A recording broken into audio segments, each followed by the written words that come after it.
Power star Pawan Kalyan సినీ రంగంలోనే కాదు అటు రాజకీయాల్లోనూ కూడా ఒక సంచలనమే. అయితే అతని వ్యక్తిగత జీవితం మాత్రం పలువురి విమర్శలకు గురవుతున్నాయి.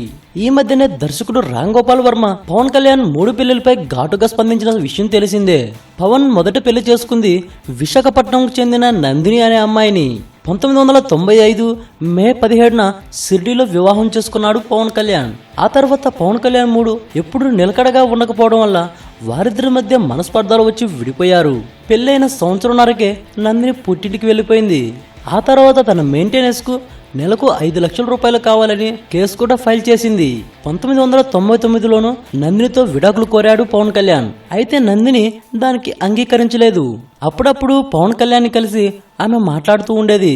ఆ తర్వాత రేణు దేశాయ్తో సహజీవనం చేస్తున్నాడని తెలిసి నవంబర్ 2005 నుండి మాట్లాడడం మానేసింది. ఆగస్టు 2008న వీరికి విడాకులు మంజూరు చేసింది కోర్టు. 2010 మే 16న డాక్టర్ కృష్ణారెడ్డిని పెళ్లి చేసుకుంది నందిని. అప్పట్లో నందినికి పవన్ కళ్యాణ్ 5 కోట్ల రూపాయల వరకు చెల్లించాడని వార్తలు వచ్చాయి. కృష్ణారెడ్డిని పెళ్లి చేసుకున్న నందిని కొత్త లైఫ్ ను స్టార్ట్ చేసింది. అయితే పవన్ కళ్యాణ్ పెళ్లి చేసుకునేటప్పుడు నందిని వయసు చాలా తక్కువ అని అన్నారు. 27 సంవత్సరాల నందినికి 28 సంవత్సరాల కృష్ణారెడ్డికి అప్పట్లో పెళ్లి జరిగింది. ఈ వీడియోపై మీ విలువైన కామెంట్స్ ని మాతో షేర్ చేసుకోండి. అండ్ ఇంకో విషయం, సబ్స్క్రైబ్ చేయడం మర్చిపోకండి.